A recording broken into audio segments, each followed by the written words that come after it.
Hello learners, welcome to my channel Enlighten Knowledge. आज हम discuss करने जा रहे हैं marginal productivity theory of distribution का जो लास्ट आपका टॉपिक है। इसमें डिस्कस करेंगे लिमिटेशंस और क्रिटिसिज्म क्या होते हैं इस थ्योरी के, और डिस्कस करेंगे कि अगर आपको फैक्टर प्राइसिंग को डिटर्मिन करना है तो इम्परफेक्ट कंपटीशन में इसको कैसे डिटर्मिन किया जाएगा। क्योंकि प्रीवियस वीडियो में हमने डिस्कस किया था कि हम अजम्पशन लेके चले थे कि परफेक्ट कंपटीशन में फैक्टर प्राइसिंग कैसे की जाती है। अब यहाँ पे हम बात करेंगे कि इम्परफेक्ट कंपटीशन में कैसे की जाएगी। तो वीडियो शुरू करने से पहले आपको बता देती हूँ, आप मेरा टेलीग्राम चैनल ज्वाइन कर सकते हैं। वहाँ पर आपको हर एक वीडियो की पीडीएफ फाइल अवेलेबल हो जाएगी। साथ ही में फेसबुक पेज को भी ज्वाइन कर लीजिएगा, लिंक आपको डिस्क्रिप्शन बॉक्स में मिल जाएगा। लिमिटेशंस पढ़ते हैं अब हम।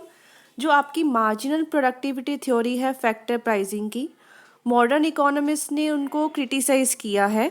मॉडर्न इकोनॉमिस्ट में कौन कौन से इकोनॉमिस्ट आ जाते हैं? हॉब्सन, फ्रेजर, केन्स, विजर, इन सभी ने इस जो थ्योरी है उसको क्रिटिसाइज़ किया है। तो पहला हम लोग पढ़ते हैं कि क्यों थ्योरी को क्रिटिसाइज़ किया गया है। First one is unrealistic assumptions. इस थ्योरी को पढ़ने से पहले, हर एक थ्योरी को पढ़ने से पहले हम उसकी कुछ ना कुछ अजम्पशन लेके चलते हैं, और मेनली जो इस थ्योरी की अजम्पशंस होती हैं ना, वही इनका क्रिटिसिज्म बनती हैं। तो मार्जिनल प्रोडक्टिविटी थ्योरी में काफ़ी सारी अनरियलिस्टिक अजम्पशंस ली गई थी, जो कि हमें पता है। हमने देखा कि परफेक्ट कंपटीशन लिया जाता था, परफेक्ट मोबिलिटी होनी चाहिए कि आपको दिक्कत नहीं आएगी कि इधर से उधर लेके जाने में, या लेबर हो या मशीनरी हो, परफेक्ट मोबिलिटी है, फुल एम्प्लॉयमेंट होगी। तो ये जो सारी चीज़ें हैं ये रियलिटी में आपको देखने को नहीं मिलती है। So according to John Robinson and Chamberlin, उन्होंने क्या बताया कि इम्परफेक्ट कंपटीशन आपका रियल सिचुएशन होता है हर इकोनॉमी का, ना कि परफेक्ट कंपटीशन तो इकोनॉमी में प्रिवेल ही नहीं करता। मोस्टली क्या है, मोनोपोलिस्टिक कंपटीशन होता है, मोनोपली प्रिवेल करता है, मोनोप्सनी प्रिवेल करती है। तो ये इम्परफेक्ट कंपटीशन के कुछ एग्जांपल्स हैं। और मोबिलिटी जो फैक्टर्स की होती हैं वो इम्परफेक्ट होती है। मोस्ट ऑफ द कंट्रीज में जो आपका फुल एम्प्लॉयमेंट हमने लिया हुआ है ना, ऐसी अजम्पशन ली हुई है, ये सिचुएशन एग्जिस्ट ही नहीं करती। इस वजह से ये थ्योरी का बहुत कम सिग्निफिकेंस होता है प्रैक्टिकल लाइफ में। सेकेंड वन देखते हैं, हेट्रोजीनियस फैक्टर्स। इस थ्योरी ने आपको क्या लेके चली थी अजम्पशन, कि हर एक लेबर का फैक्टर वो होमोजीनियस होगा। मतलब अगर हम लोग लेबर एम्प्लॉय करते हैं, एक और लेबर लिया, उसके पास भी वैसी ही स्किल है, वैसे ही कैपेबिलिटी है काम करने की, लेकिन ऐसा नहीं होता है। तो होमोजेनिटी वाला जो कंसेप्ट है वो बिल्कुल गलत है। रियलिटी में जो डिफरेंट यूनिट्स होते हैं फैक्टर के, वो क्या होते हैं बच्चे? हेट्रोजीनियस होते हैं। एग्जाम्पल में क्या दिया गया है, सारे लेबर्स इक्वली एफिशिएंट, इक्वली उनमें उनमें क्षमता नहीं होती, इक्वली उनका इंटेलिजेंस नहीं होता है, मतलब उनमें एबिलिटी बराबर नहीं होती है। हर एक पर्सन क्या होता है, अलग अलग होता है। All factors are heterogeneous.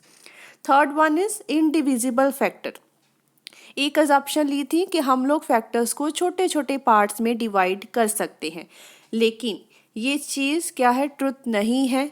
क्योंकि जैसे मशीन्स है, क्या मशीन्स को आप लोग छोटे छोटे साइजेस में बांट सकते हो? बिल्कुल भी नहीं। तो जब हम इस चीज़ को डिविजिबल कर ही नहीं सकते तो मार्जिनल प्रोडक्टिविटी ढूंढेंगे कैसे? तो वही चीज़ है कि इसको ढूंढ पाना ही बहुत मुश्किल हो जाएगा। Fourth one is difficulties in the measurement of marginal productivity, कि मार्जिनल प्रोडक्टिविटी को मेज़र करने में ही बहुत डिफ़िकल्टी आती है। Civilly criticising the theory in his book the industrial system, professor Hobson ने ये मेंटेन किया कि मार्जिनल प्रोडक्टिविटी को मेज़र करना पॉसिबल नहीं है। उसके पीछे क्या क्या कारण हो सकते हैं? For example, the theory says that marginal productivity of factor is measured by increasing one unit of that factor alone while keeping other factors constant. हमने क्या लिया था कि अगर आपको मार्जिनल प्रोडक्टिविटी ढूंढनी है तो ये नहीं कि एक लेबर का फैक्टर लिया, उसने क्या प्रोडक्शन की, उससे हम लोग मार्जिनल प्रोडक्टिविटी नहीं ढूंढ सकते। क्योंकि मार्जिनल का मतलब क्या होता है? एडिशन करना। तो हमने एक और लेबर ली, उसने हमें क्या प्रोडक्टिविटी करके दी है प्रीवियस लेबर को देखते हुए, वो चीज़ लेते हैं। अब इस चीज़ को बढ़ाना पड़ेगा एक लेबर की यूनिट को, ठीक है, बाकी सारे फैक्टर्स आप लोग कांस्टेंट रखोगे। लेकिन क्रिटिक्स ने क्या कहा, अगर हम लोग लेबर को इंक्रीज करते हैं मार्जिनल प्रोडक्टिविटी को मेज़र करने के लिए, तो बच्चे लेबर को टूल्स भी तो चाहिए, मशीनरी चाहिए, रॉ मटेरियल भी लगेगा, तो उनको भी तो इंक्रीज करना पड़ेगा। तो बाकी सारी चीज़ें आप लोग कैसे कांस्टेंट ले सकते हो? अगर लेबर बढ़ाई तो सामान भी तो बढ़ेगा ना, तो बाकी सारी चीज़ें कांस्टेंट नहीं रह सकती। लेकिन इन्होंने कहा था बाकी सारी चीज़ें हम लोग कांस्टेंट लेंगे। फिफ्थ पॉइंट है आपका लॉपसाइडेड। लॉपसाइडेड होता है एक तरफा बात की गई है, जस्ट वन साइडेड थ्योरी है आपकी। इसको क्रिटिसाइज करते हुए मार्शल फ्रेडमैन ब्लॉक ने क्या बताया, उन्होंने बताया कि इसमें हमने सिर्फ और सिर्फ डिमांड साइड को लिया है, क्योंकि हमने देखा था कि इसमें हम लोगों ने सप्लाई क्या ली थी, कांस्टेंट ली थी, जो कि हमने वर्टिकल लाइन से शो किया था। डिमांड साइज से अकॉर्डिंग ही हम लोग क्या है ढूंढते थे फैक्टर प्राइसिंग को। तो शॉर्ट में कहा जाए सप्लाई इसकी इसमें क्या ली थी, फिक्स ली थी, और सो इट्स प्राइस में बी डिटर्मिन बाय, और प्राइस को डिटर्मिन कौन करता था, सिर्फ और सिर्फ डिमांड डिटर्मिन करती थी या मार्जिनल प्रोडक्टिविटी अकेला। लेकिन लॉन्ग रन में सप्लाई जो फैक्टर की होती है वो क्या होती है, वेरिएबल, वो फिक्स्ड नहीं होती। इसीलिए फैक्टर प्राइस को डिटर्मिन करने के लिए हम लोग डिमांड को भी लेंगे, सप्लाई को भी लेंगे, ना कि अकेली डिमांड को लेंगे। तो इस वजह से ये थ्योरी क्या थी आपकी, वन साइडेड थी, क्योंकि इसने अकेला डिमांड को ही लिया था। सिक्स्थ है आपका long term stationary economy. Marginal productivity theory जो कि प्रोफेसर क्लार्क ने प्रोपाउंड की थी, उन्होंने बताया था कि लॉन्ग टर्म में स्टेशनरी इकोनॉमी रहेगी, सेम वही चीज़ चलेगी। उन्होंने ये बताया कि इसमें परफेक्टली कॉम्पिटिटिव इक्विलिब्रियम होगा लॉन्ग रन में भी। इस कंडीशन में जो प्राइस फैक्टर्स के होंगे वो बिल्कुल आपकी मार्जिनल और एवरेज प्रोडक्टिविटी के बराबर होंगे। लेकिन ऐसा नहीं होता है, क्योंकि लंबे समय में क्या है, या रियल लाइफ में देखो बच्चे, और भी स्टैटिक कंडीशन तो कभी इकोनॉमी में प्रिवेल करती ही नहीं है। इकोनॉमी कभी भी स्टेशनरी नहीं हो सकती है, हमें बहुत सारी डायनामिक कंडीशन से गुजरना पड़ता है। जैसे पॉपुलेशन में चेंजेस आ गई, टेस्ट में, प्रोडक्शन की टेक्निक्स बदल गई, तो अगर इनमें कुछ चेंजेस आएंगी ना, तो आपकी मार्जिनल प्रोडक्टिविटी में भी चेंजेस आएंगी और इक्विलिब्रियम पॉइंट आपका वहाँ से हिल जाएगा। So it is not possible, ये पॉसिबल ही नहीं हो पाएगा कि आप लोग अपनी इक्विलिब्रियम पोजीशन तक पहुँच पाओ। सेवेंथ पॉइंट है आपका cause and effect. According to professor Clark, price of each factor is influenced by its marginal productivity. मतलब हर एक प्राइस जो फैक्टर का है वो किस पे निर्भर करता है, मार्जिनल प्रोडक्टिविटी पे। इसका मतलब जो मार्जिनल प्रोडक्टिविटी है वो क्या है, कॉज है, कारण है, और फैक्टर प्राइसिंग क्या है, उसका प्रभाव, इफेक्ट है। लेकिन प्रोफेसर वेबिस ने क्या बताया कि फैक्टर प्राइस भी मार्जिनल प्रोडक्टिविटी को डिटरमिन करता है, ठीक है। तो इसका मतलब बिल्कुल उन्होंने उल्टा कर दिया इस चीज़ को। सपोज करो कि हम लोग किसी फैक्टर का ज़्यादा प्राइस चार्ज करते हैं, ठीक है, तो इसका मतलब उसकी प्रोडक्टिविटी बढ़ेगी। सपोज बच्चे कि लेबर को आप लोग ज़्यादा वेजेस दे रहे हो, तो वो काम भी क्या है, ज़्यादा करेगा ना, उसकी प्रोडक्टिविटी भी इन्हांस्ड होगी उस चीज़ की। दैट मीन्स जो फैक्टर प्राइस है वो भी मार्जिनल प्रोडक्टिविटी को इन्फ्लुएंस करता है। इसमें क्या हो जाएगा, फैक्टर प्राइसिंग कॉज बन जाएगा, मार्जिनल प्रोडक्टिविटी आपका उसका इफेक्ट बन जाएगा। बिल्कुल ये चीज़ कॉज एंड इफेक्ट वाली उल्टा हो जाएगी। कंक्लूजन देखो, शॉर्ट में बात करें तो marginal productivity theory factor pricing की एक पॉजिटिव है, ना कि एक नॉर्मेटिक थ्योरी है, क्योंकि ये हमें बताता है कि फैक्टर प्राइसेस को कैसे डिटरमिन करना है मार्केट में। तो जो मार्जिनल प्रोडक्टिविटी है वो हमने क्रिटिसाइज तो की है, भले पॉजिटिव थ्योरी थी तब भी क्रिटिसाइज हुआ है इस चीज़ का। Since factor and product market कभी भी परफेक्ट नहीं होती, तो मार्जिनल प्रोडक्टिविटी थ्योरी में नॉट ऑलवेज ऑफर, ज़रूरी नहीं है आपको हमेशा शॉर्ट रन में एक रियलिस्टिक एक्सप्लेनेशन ही दे, लेकिन लंबे समय में जो आपकी मार्जिनल प्रोडक्टिविटी थ्योरी है does offer a good explanation, अच्छी एक्सप्लेनेशन देती है आपको फैक्टर प्राइसिंग की। इसी रीज़न की वजह से ये थ्योरी अभी भी हम लोग पढ़ते हैं, अभी भी अलाइव है, और हम इसकी साइंटिफिक एक्सप्लेनेशन भी पढ़ते हैं। तो कंक्लूजन में कहा जाए तो ये थ्योरी अच्छी है, लॉन्ग रन में ये थ्योरी काम आती है कहीं ना कहीं, इसी वजह से आज हम इस थ्योरी को स्टडी कर रहे हैं। अब जो हमारा लास्ट टॉपिक है that is determination of factor pricing under imperfect competition. तो जो मार्जिनल प्रोडक्टिविटी थ्योरी है फैक्टर प्राइसिंग की, applies to the conditions of perfect competition, जो कि हमने देखा है अजम्पशन में भी, लेकिन रियल लाइफ में हमें क्या मिलती है, इम्परफेक्ट कंपटीशन मार्केट मिलती है।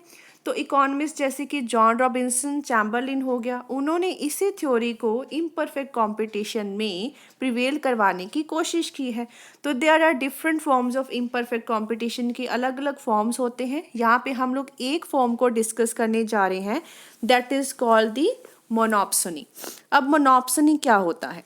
मोनोप्सोनी होता है जिसमें सिर्फ बेचने वाला एक होता है, जैसे कि मोनोपली होता था, लेकिन इसमें थोड़े डिफरेंस आ जाता है। वो कैसे? जैसे सपोज कर रहे एक एग्जांपल लेते हैं, कोई कॉल कंपनी है, कॉल कंपनी अकेली है, सोल एम्प्लॉयर है। अब अकेली है, वो अकेली है तो वो अकेले ही लेबर को खरीद रही होगी, और अजय कोई कंपनी ही नहीं है आसपास, ठीक है ना? तो जो लेबर है वो अकेली कॉल कंपनी के पास ही आएगी।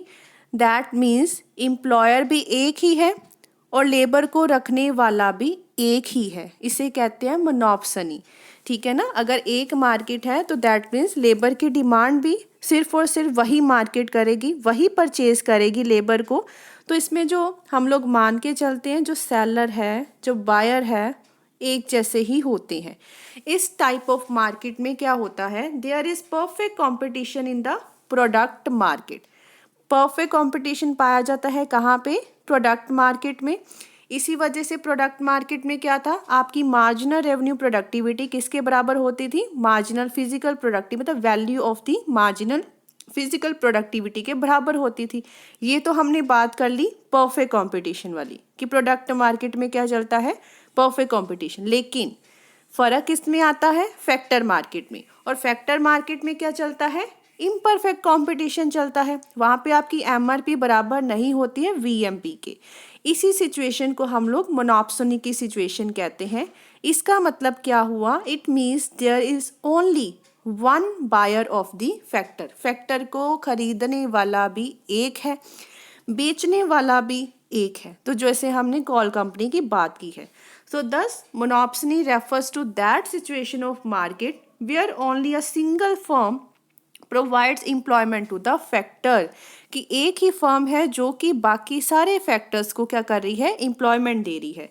अगर तो देखो, if the firm demands more factor, अगर तो फर्म क्या चाहती है कि ज़्यादा से ज़्यादा फैक्टर्स की डिमांड करती है, तो प्राइस भी क्या होगा? ज़्यादा हो जाएगा। और अगर फर्म डिमांड करती है लेस फैक्टर्स, तो प्राइस भी क्या हो जाएगा? कम हो जाएगा। इसी तरीके से as a result in this type of market not only average factor price curve and marginal factor price curve will be separate from one another but also upward sloping. क्योंकि ये देखो राजे, डायरेक्ट कॉम्पिटिशन है ना। Direct competition कैसे? अगर हम less factors की demand कर रहे हैं तो प्राइस नीचे की तरफ जाएगा, ज़्यादा फैक्टर्स की डिमांड कर रहे हैं तो प्राइस ऊपर की तरफ जाएगा। अब उन्होंने बताया कि परफेक्ट कंपटीशन नहीं है, इम्परफेक्ट है। तो आपकी जो फैक्टर प्राइस कर्व बनेगी और मार्जिनल फैक्टर प्राइस कर्व बनेगी, दोनों अलग अलग बनेगी। बस में उसमें एक जैसी बनी थी ना, इसमें अलग बनेगी। और दोनों बनेंगी भी कैसे? अपवर्ड स्लोपिंग कर्व्स बनेगी। ये इसमें डिफरेंस है। तो डिटर्मिनेशन है जो फैक्टर प्राइसिंग का मोनोप्सनी के अंदर हम लोग एक एग्जाम्पल से समझ लेते हैं। सपोज करो राजे कि फैक्टर मार्केट में अकेली एक फर्म है जो कि लेबरर्स को एम्प्लॉय करती है। As the demand of this firm for labour increase, हमने क्या किया? लेबर की डिमांड बढ़ा दी, तो मार्जिनल वेज भी और एवरेज वेज भी क्या होगा? लेबर का ऊपर की तरफ जाएगा। It will goes on increasing. Both आपकी एमडब्ल्यू कर्व और एडब्ल्यू कर्व कैसे बनेगी? अपवर्ड स्लोपिंग बनेगी। और हमें ये पता है कि मार्जिनल वाली कर्व हमेशा क्या होती है? एवरेज वाली कर्व से एक गुना आगे ही चलती है। तो ये ज़्यादा राइज करेगी एडब्ल्यू कर्व से। On account of the perfect competition in product market. अब प्रोडक्ट मार्केट में अगर परफेक्ट कंपटीशन है तो लॉ ऑफ वेरिएबल प्रोपोर्शंस यहाँ पे अलाउड होता है। तो एवरेज रेवेन्यू प्रोडक्टिविटी कर्व और मार्जिनल रेवेन्यू प्रोडक्टिविटी कर्व भी करेंगी, विल इनिशियली स्लोप अपवर्ड। पहले तो वो अपवर्ड जाएंगी, फिर एक पॉइंट रीच करने के बाद वो कहाँ जाएंगी? डाउनवर्ड। इसे ही हम लोग कहते हैं ना law of variable proportions. Monopsony में also a firm will employ that number of labourers. अब कितने हम लोग लेबरर्स को एम्प्लॉय करने जा रहे हैं? इस तरीके से that their MRP is equal to their marginal wage, कि उनकी मार्जिनल रेवेन्यू प्रोडक्टिविटी उनकी मार्जिनल वेजेस के बराबर हो जाए, जहाँ पे हमें इक्विलिब्रियम सिचुएशन मिल जाएगी। एवरेज वेज इस सिचुएशन में क्या होगी, प्राइस होगी फैक्टर का, क्योंकि एवरेज हम लोग लेते हैं ना, तो ये आपका क्या होता है, प्राइस ही होता है फैक्टर का। अब नेक्स्ट हम लोग इसका ग्राफ बना लेते हैं। सिंस देखो मार्जिनल वेज हो गया या मार्जिनल रेवेन्यू प्रोडक्टिविटी होगा, वो ज़्यादा ही होगी आपकी एवरेज वेज से।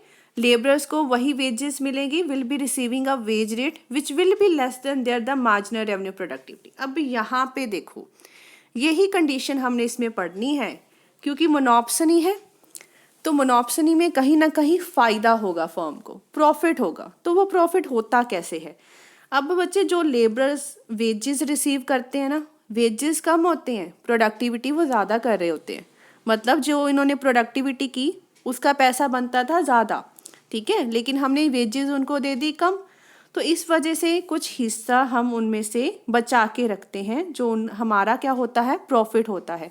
तो मोनोप्सनी की कंडीशन में labourers will suffer exploitation, labours का शोषण होता है। जितना उन्होंने पैसा कमाया, प्रोडक्शनविटी का रेवेन्यू था, उतना उनको नहीं मिलता, बल्कि वेजेस उनको हमेशा कम दिए जाते हैं। तो एक्सप्लोटेशन डिपेंड किस पे करती है, डिफरेंस निकालेंगे हम लोग मार्जिनल वेज या मार्जिनल रेवेन्यू प्रोडक्टिविटी और फैक्टर प्राइस में, कि हम लोग देखेंगे कि उन्होंने प्रोडक्शन में रेवेन्यू कितना किया, असल में हमने उनको वेजेस कितने दिए हैं, फैक्टर प्राइस क्या है उनका। तो फिगर में वही हम लोग समझ लेते हैं।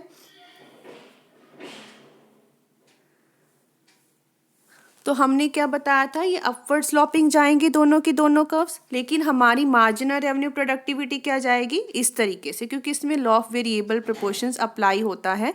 हम लोगों ने इसको एज अ डाउनवर्ड स्लोपिंग ही बना दिया।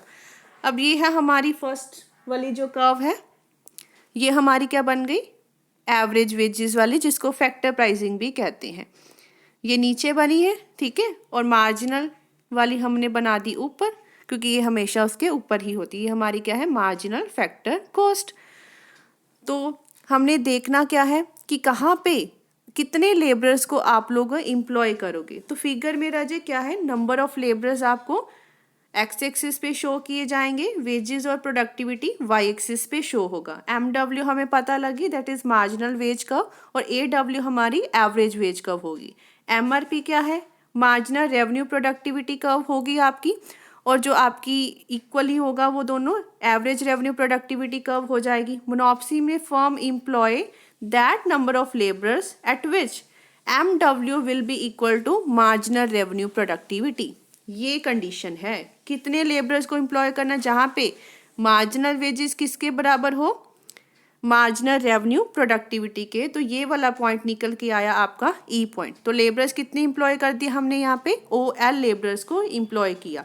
Consequently firm will employ OL number of the labourers, और OL नंबर ऑफ लेबरर्स को हम लोग पेमेंट कितनी करें, पेमेंट किससे देखेंगे, एवरेज वाली से। ये आ गई, यहाँ पे हम पॉइंट ले लेते हैं F पॉइंट, और ये हमारा हो गया वेजेस का W पॉइंट। पेमेंट हम उनको राजे कितनी दे रहे हैं, यहाँ तक दे रहे हैं, F पॉइंट तक दे रहे हैं, जो कि आपकी AW कर्व पे है। इसी तरीके से इसका मतलब लेबरर्स को पैसा तो हम लोग इतना दे रहे हैं, लेकिन प्रोडक्टिविटी उन्होंने इतनी सारी हमें करके दी है, ठीक है। तो OL labourers will get less wages, उनको वेजेस क्या मिल रही है बच्चे, FL मिल रही है, लेकिन प्रोडक्टिविटी क्या की थी उन्होंने, EL की थी। तो हमें प्रॉफिट कितना हुआ, फिर माइनस करोगे ना, तो यही वाला प्रॉफिट निकल के आएगा पर लेबरर पे, आपको इतना प्रॉफिट मिलेगा लेबरर पे। तो यही किसकी वजह से आया है, एक्सप्लॉयटेशन की वजह से ये आया है। इसका मतलब जो AWFE क्या है, ये प्रॉफिट होगा।